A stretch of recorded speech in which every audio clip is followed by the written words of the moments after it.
Whether you like R&B, pop, rock, or hip-hop, you will absolutely like the amazing music of the goddess of violin, Hanne-Berit. I had this amazing and exclusive interview with her, and we talked about so many things that you would absolutely like to watch. Not only that, you can also directly connect with her on her Twitter at @IRockTheViolin.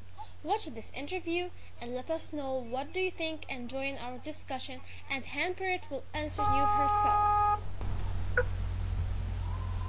Okay. I really want to thank you so much for your time and for accepting doing this interview. We're so excited to know everything about you. It's absolutely my pleasure. I've never been to Egypt, but I know I will go very soon. It's my next journey. That would be awesome. We can't wait to see you. Thank you. So first we would like to know, how did you discover your talent? Because you're so talented. So how did you discover this amazing talent? Well, I think I have to give my parents the credit. My parents were definitely the one who saw that I was musical. It was actually a teacher in my preschool who saw I was musical. I was playing with the instruments all the time. And my parents have always said that every time I turned on the radio, I would run and dance and sing, as a baby, as a toddler. I would do this from the very day one. And then it just kind of, they gave me a violin to play, and it was just history ever after. I just started playing, and it was just something I've always done. I've been a professional violinist my entire life. So, but I have to credit, my parents for the exposure that I always had to music. There was a lot of music at my house all day, all night. And, my dad would sometimes wake me up in the middle of the night and get me down if he heard a beautiful piece of music on TV or radio. He would wake me up in the middle of the night and get me down to listen to it. So it was always around, Were your parents musicians? They were not musicians, and I have two siblings, and I'm the only musician in the family. But my father's family is very, arts oriented. Like I have an opera singer who is a great uncle, or whatever. He's an opera singer, and an aunt who was a beautiful painter. So there's lots of arts in my family, but I'm the only musician. So yeah. Yeah, that's amazing. So you're unique. Thank you. I hope so. So what kind of dreams did you have when you were a teen? Did you have any kind of dreams? Yes, I did. I've always been a big dreamer. There's certain things I always wanted to do. I wanted to live in New York for a while. I always knew I was eventually going to the U.S. Just because, I come from a very small country. I'm from Denver. It's West Virginia. It's very small. And I wanted to be in a place where there were more opportunities for me. And I was certain that I would stay at debut in Carnegie Hall, which I did. And I did end up moving to New York. I lived just here, so it was a long time, And then I also knew that I always wanted to do something different. With the music and my violin together, and I wasn't sure though what it was. At the time, I've always loved hip-hop, but I wasn't quite sure at the time what it was. I just knew I wanted to do something different than my training, which is classical. So those were my dreams. Moving to the U.S., having a debut in Carnegie Hall, and then breaking out into something that was really, really different from what I had been doing so far. How did that affect on you? When you were a teen and you had a dream, did that make your life different than just living without a dream? It really did. I think it's very important to have dreams as a child and as an adult, and it's equally important for the parents and the teachers around them not crush those dreams, to make sure that you don't take those dreams away from people. I really think it's amazing, because with dreams comes all the possibilities and comes self-esteem, and I'm really big on that. I can't tell you how much I think about this every day when I see kids in school and stuff like that who I feel like they get a lot of no. It's like, no, you can't do this, or you shouldn't do this, or that's not going to work, or that's not going to happen. And I think that dreams is something that it keeps our imagination and creativity alive and makes us able to do things that nobody, even ourselves, could have possibly thought that we could even do. So those are very important things to be able to have. Those should not be taken away from us. I really feel strongly about that. That is it's a wonderful thing to have. And then once you have those dreams, then my advice is what I did was to make a plan so that it doesn't just become a wish, so that it actually becomes something you can do. Yeah, that's amazing. So, did you play any music in Denmark? I did. I actually never worked in Denmark much. Well, that's not true. I did. I mean, as a child, as a teenager, when I was in school, I was lucky enough to be in a very unique school. It was just down my street. I mean, I grew up in a very small town. We had no money, but it so happened that there was an incredible resource there, which was this amazing high school. Actually, it was from first grade to high school, which was a music place, a music school, and so I grew up with whole music my entire life, and I played a lot of concerts there. And with the orchestra in my school, I went to the UK, I went to Germany, I went to Scotland, I went to a lot of places to play concerts, professional concerts. Yeah. But then I immediately left afterwards and moved away to Vienna to go to college and then to the US. So most of the stuff that I've done is outside of Denmark. And in a way, now I would kind of like to, even though I do live in the US now, but I would like to now sort of divide my time better and be able to play some more concerts in Denmark, just because it's, the European side or arena is very different, and I would like to do both. Yeah. That's my goal. That's amazing. So, do you know how to play with any other instruments, or it's just the violin?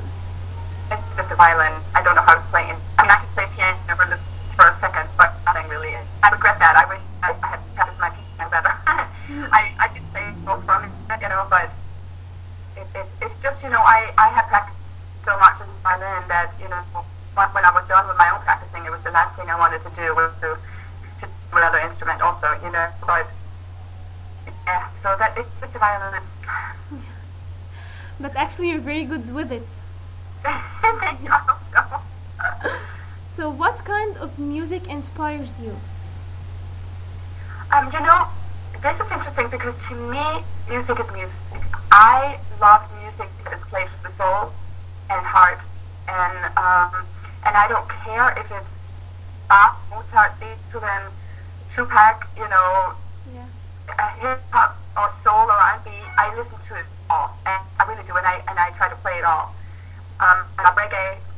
I love Indian music and like folk music. I love Mediterranean and Middle Eastern music. Mm-hmm. So I listen to everything, and I try to incorporate a lot in my own playing.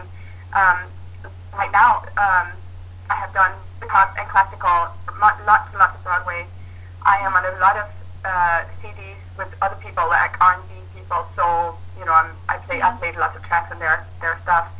And next, I kind of want to do reggae and see if I can mix the violin to reggae. Mm-hmm. I would also love to get an Indian instrument called the jalabi, which is a bowed instrument, and it kind of works like a violin a little bit, and to use that next. So music to me is music. There isn't anything that inspires me less than anything else. As long as it's played with soul and it really makes you want to listen, I'm in. I want to have that in my life. Yeah. So you play so many kind of musics like hip hop, R&B, pop, and rock. I've heard to all of your music, and they are all really inspiring and touching. But which kind of music do you feel most comfortable when you play in? Like? Well, I mean, what I've done the most with Broadway and classical. I feel that's sort of like my second skin, because I've done it all my entire life, and I can wake up in the middle of the night and just do it without worrying about it. The hip hop stuff is a little bit more new, so it just takes a little bit more time for me to work out what I want to say, in each piece, if that makes sense. So, what I'm doing hip hop hop. I wouldn't call it improvising, but I am writing something that isn't, I'm writing something completely new. When I get a hip hop track, I write my own violin to that, and so that is something that is new for me. I've only done that for a year, and but it's given me a wonderful opportunity to be more creative than I was before, because before I wasn't really allowed to write anything. When you get a classical piece, you play that. You don't read from the written page. You do not write anything or play anything that isn't there. And then, so for me to be able to write whatever I want or improvise, or play differently from time to time has been really amazing, because it's taken out a creativity I didn't even know I had, really. Yeah. But in terms of comfort, it just takes me a little bit longer than the things that I've done for years and years and years. Yeah. So you've played for queens and presidents. How did you feel when you did that? Yeah, I think it's a wonderful opportunity. I was grateful for that. I'm still grateful when those opportunities come.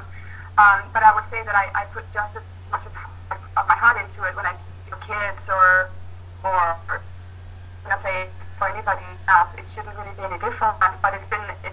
I'm incredibly blessed to have been able to be invited to play for them. And for the Danish queen, I played both for the queen that we have now and the queen mother and the prince of Denmark too. Yeah. And I feel very blessed that I was able to see that whole culture of the royalty, all the etiquette and all that fun stuff that goes along with it. So I'm very grateful to do that. But I really feel strongly that whenever you play in public, it should be the same. It doesn't matter who you play for. I am just as touched when I play for little kids, and I can tell that I inspire them, or that they like look at me and like, oh, I want to do that, or can you play this tune for me? Yeah. It touches me just as much. So do you have right now any future plans or anything? Well, right now I'm focusing on my hip hop, and I'm focusing on recording my album. Yeah. So that's basically the next 6 months that I'm going to be doing that. And another thing I'm doing that is new for me is that I'm teaming up with a DJ from Florida, he's in Miami, and we're going to get our program together and then start touring in the U.S. So hopefully we'll be able to go to Europe too. So it'll just be a DJ and violin. So he'll be doing turntable, and the whole DJ thing will be doing pop and some electro pop house music, he calls it. And then we'll just have we'll play for an hour and a half at different clubs. So that will be very different for me. There's something for me that I've never done. I don't know, you heard Amazing Grace I did with turntables. That's on my Reverb Nation count, but this will be live, so it'll be very different. I'm playing for places like clubs where people can dance to it. So that will be very different. I'm looking forward to that. That's just start probably February. We'll start trying with that. That will be very entertaining. Yeah. You were a dreamer yourself, and you made your dream come true. So, do you have a message that you would like to say to all teens who don't have dreams yet? I do. I want to say to all of you that the dreams are there. Just let them out. Yeah. And if you are in a situation where you feel that you're not really allowed to dream, or you don't dare say it out loud, then that's okay. You can write it down. I will log it, and I would ask myself, if you're not sure what your dream is, or if you haven't been used to using that part of you, ask yourself, if I could choose, what would be the most incredible thing I could do? What would be the thing that I would most want to do if I could choose, regardless of money, regardless of where I live, regardless of who I'm with, what would I like to do? Then write those things down. And once you've written it down, write short-term goals and long-term goals, like what would it take for you to get to that place? What would you have to write it all down? Short-term, long-term, medium-term, like I have to make money to do this, I have to connect this person to do this, I would have to live here to do this, and all of the little details, write it all down, and then never forget it, and keep visiting and follow those points that you've written down, and you will get to your dream. There's nothing that isn't possible for you. Everything is possible for you. Everything. The amazing goddess of violin, Hanne-Berit, thank you so much for your time and for this amazing interview. I really had so much fun with it. Me too. Thank you for inviting me.